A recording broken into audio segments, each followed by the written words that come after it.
Una. Nung una sa bubong, nalabali yung hagdan. May dala akong pinturang malaki yan. Puno ng buhangin yun kasi. Puno ng buhangin, bigat ng buhangin. Yun Pagka lalo, basa yun. Yan hindi, galing sa ano kasi pumotok yung talo. Tinulungan ko yung... Taga Batangas kayo? Hindi, tiga Magkilo pa kami umabot. Umabot ba? Umabot yung asphalt doon. Okay.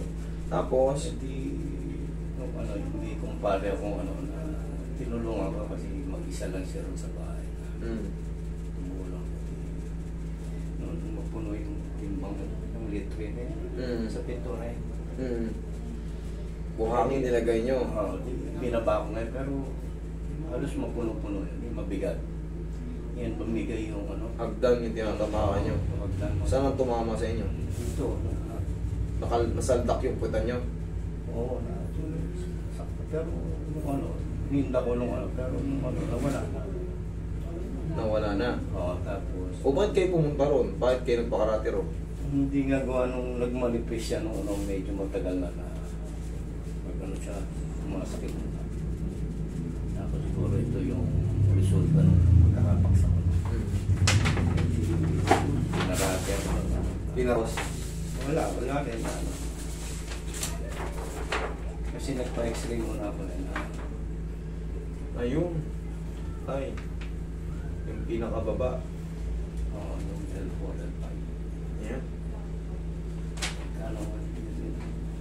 Napisat tayo eh. Napisat.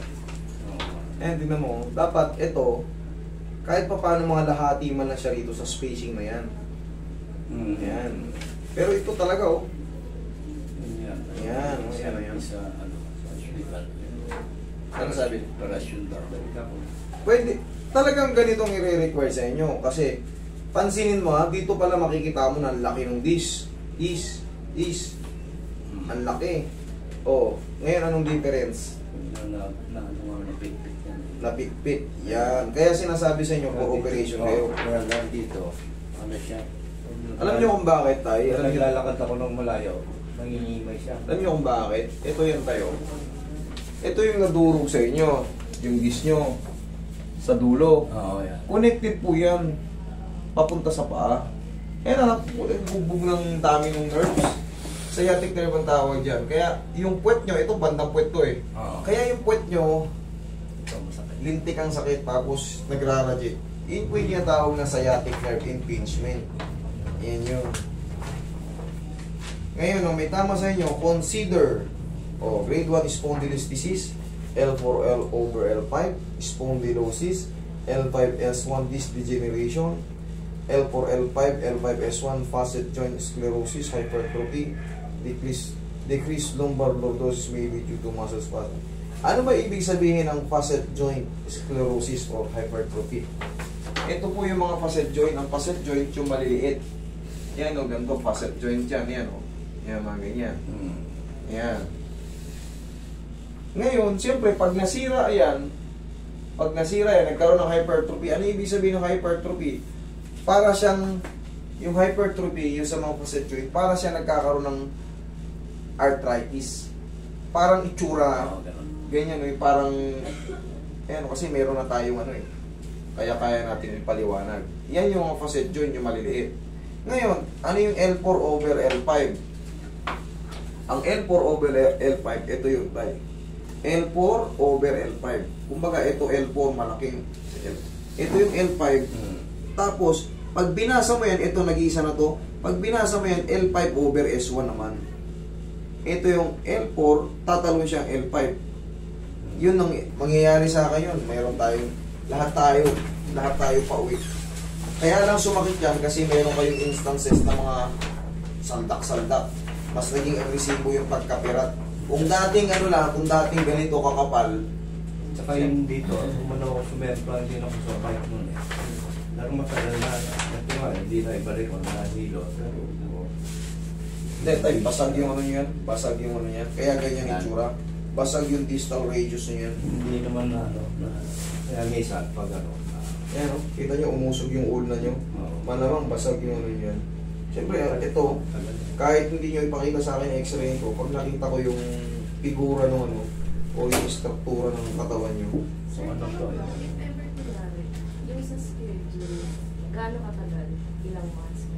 Yung sa inyo, Sa akin. sa'yo, sa loob ng 4 na buwan o 3 buwan, kahit pag nakaramdam ka na ng mga ano, reset lang yun, madali lang yun sa'yo.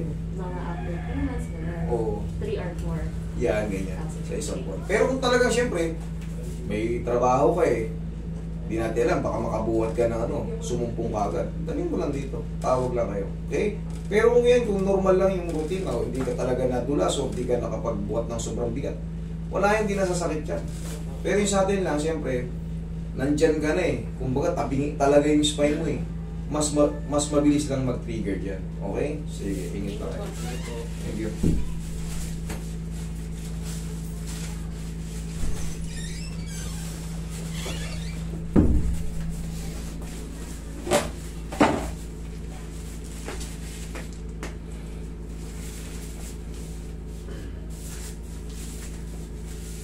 Taga saan kayo tayo? Muntinlupa, no? Ano kayo? Nag-commute o nag-drive kayo? Nag-commute pa ako. Kasi hindi na ako makaka-compreno.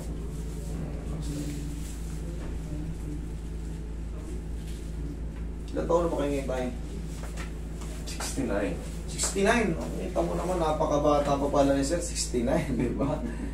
Buti, huwag kayong bumiyahin ng ano. Ha? Mag-isa, dapat kahit pa paano eh. Hindi, kaya ko pa naman. Kaya ba? Malakas pa? Okay, sige. Hindi, I mean yung mga, siyempre eh, Hindi, may mga pasok. layo eh. May mga pasok eh. Saan magsama kayong mga binabinatilyo lang. Ubalin niyo yung shoes niyo tayo. Kaya ko naman. Kaya naman, okay, sige. Sana palagi tayong healthy. Higa ka pa tayo, tagilid tayo, ha? Pagilid nila. Tay, ito tay, yung sa may balakang nyo, kaya natin tanggalin yung ano yan, maayos yan. Pero huwag na kayo magbuhat ng mabigat ha. Hindi na kayo kagaya ng ganun kalakas doon dati. Kasi, meron na kayong ano eh, facet hypertrophy, facet joint hypertrophy.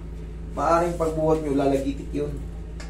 Yan din yung mga facet joint or yung mga transverse joint, mga capsule joint, yan din yung mga tumutunog sa balakang natin. Yan din yung sila. Kaya nga, iwasan nyo yung sobrang bibigat. Katulad niyan, yung buhangin. Pag inakyat nyo sa ano yun, sa taas ng ano, tsaka pagbasa ang buhangin, lintik ang bigat. Pinuno nyo yung timba, edi eh. Doble na. Doble, ano mo. Okay, relax na.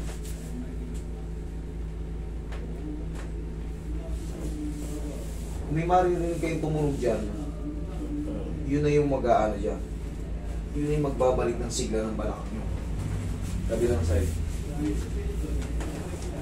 Saka dyan sa puwet nyo, pag nasa bahay kayo tayo, kinakapitan talaga kasi may muscle yung puwet natin. Kinakapitan talaga ng mga muscle spasm yan. Kauupo, kakatayo. Kahit pa paano, ganunin nyo na ng pau yan. Pati dito, ganunin nyo na. No? Malaking bagay yun, malaking tulong. Lalo sa mga umiidad. Kasi, pag tayo umidad, di ba, sa labas, kumukulubot, tayo, natutuyo tayo. Sa loob, ganun din. Kaya kahit pa paano, kahit mga simpleng stretching na, yung mga basic tayo. 1, 2, magbilad na tayo sa... Yan lang, very simple. Pag umiidad tayo, relax na. Pasipa-sipa ng ganun. Malaking bagay na yun.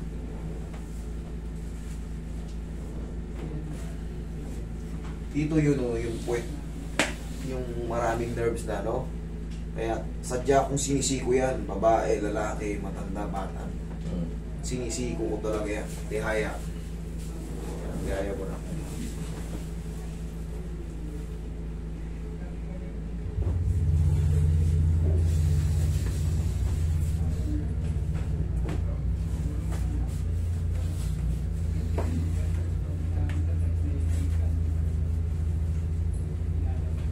O, tayo dapa.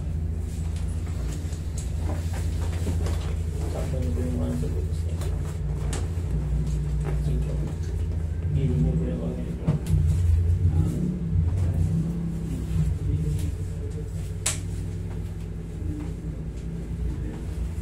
Okay, relax lang tayo. Diyan lang. Wait lang tayo. iniinda kayo dito. Okay, relax na. Mata natin ang konti. Okay, relax na tayo. 69 na to si tatay.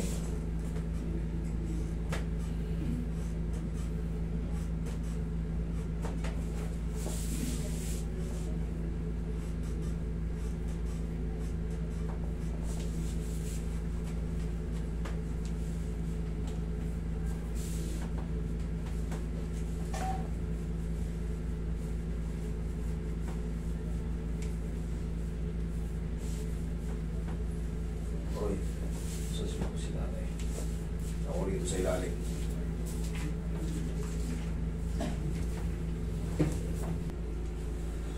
Sabi mo sa akin yun. Yun yung isa sabi ni Kuya.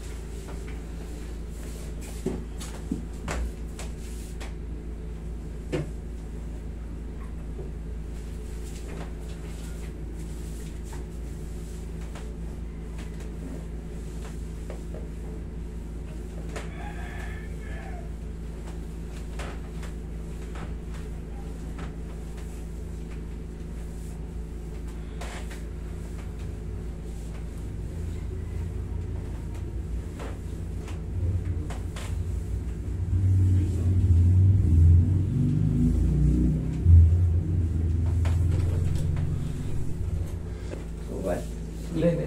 Taas ba yung balakang? Yan. Hindi pwede magubad tayo. Yari tayo dito. Yeah, relax na tayo. Yan na sa dibdib yung kamay niya.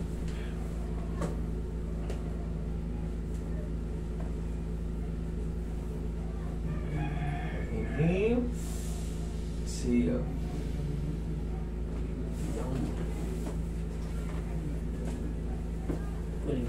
Diyan lang muna kita niya. Yung balakang lang. Yan, diyan lang muna. Okay, straight lang kayo.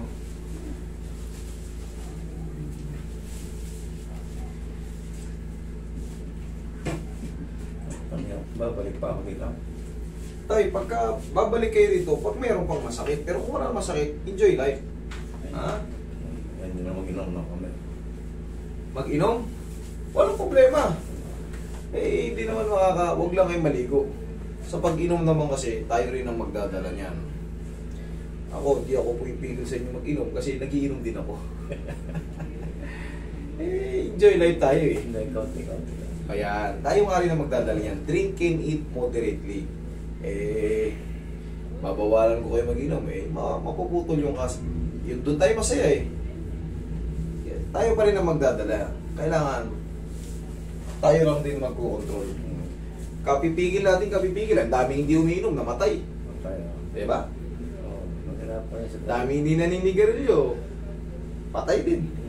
Pero I mean, sa atin tayo mag-control. Pag alam natin ano, lumalabis tayo. Tigil.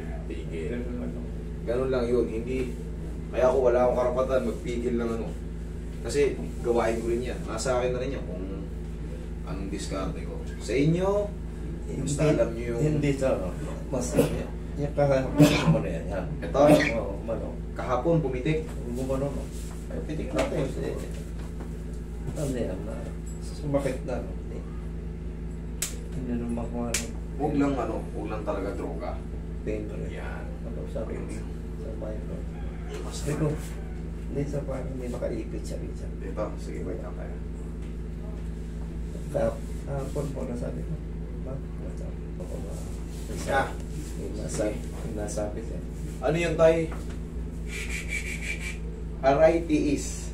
Pero yun, mula na sa kanya, tayo kayo. Parang Wait lang ha, massage ko rin dito niya.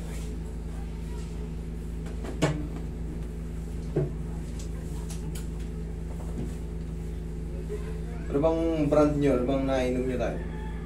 Hard o beer? nasumuso ako sa Sumusuka ka sa hard? dalawang tagay. Ayaw nung sigmura ako. Okay. Red doors, yan. Out kayo ron, out kayo ron. Pagka nasisira yung katawan natin, huwag. Oo. Kasi alam ko na Doon tayo sa hiyang, doon tayo sa hiyang. Mag-beer yan, okay siya. Right. Pero pag hard na yan, Tama yun. Ako naman, sumusuka ako. Pares tayo, dalawang tagay pa lang. Sa gin, hindi ko kaya talaga. Sabi na, inumin pang masa. Hindi ko talaga kaya. Eh, kahit mahirap kami, hindi ko talaga kaya uminom ng gin. Sumusuka talaga ako, hindi pa ako lasing, kaso ayaw talaga ng sikmura ko, pati yung mga gilbis. Hindi ko kaya yung mga puti. Yung dito, parang kumasakit dyan. Likod na. Dito tayo. Oo, yan. Hindi rito sa mga ganito ha. Hindi. Ito. Oo, yung pay-pay ba? Pay-pay. Mas madali lang yan yung mga ganito. Konting haplos na ng pagmamahal niya. Pero pag sa mga joint, frozen shoulder, naku po. Mas mahirap. Kasi ito, kumanya pamilipit yung ganun eh. Ano ako, lasing ako noon na nahulog yung harapan ng bike sa ano. Nasim lang kayo. Oo, so tumilapan ako na pa ako sa bike eh. Pero kayo tayo, bawal lang kayo masim lang ha. 69 na kayo tahan. Pag lasing kayo, huwag na kayo mag-bike. Ma-outbalance kayo. Tagal na yan, mga 25 years ago na yan. Ito. Okay, sige. Ano naman eh. O, lakad nyo. Tingnan yung balakang nyo. Tuhod nyo. Kaya ng reset dito. Huwag kayo magbubuhat ng mabigat na ha. Eh, wala na. Sira na yung ano nyo eh. May spondylolisthesis kayo. Kung meron kayong kakilalang ano, para mas magtiwala kayo, may kakilala kayong kaibigang doktor, ano yun, Dok, ano po ba yung spondylolisthesis kasi ganito yung explanation sa akin ni Master eh. Sira na daw yung disc ko eh. Eh, siyempre pag sira, talagang Makakatagal na siguro ako ng isa, no? Nandito yung ano eh. ngayon, kamusta naman ang adjustment? Okay na, okay ha. Sige tayo, mag-iingat kayo sa inyong paglalakbay pa uwi ha. Thank you. Huwag lang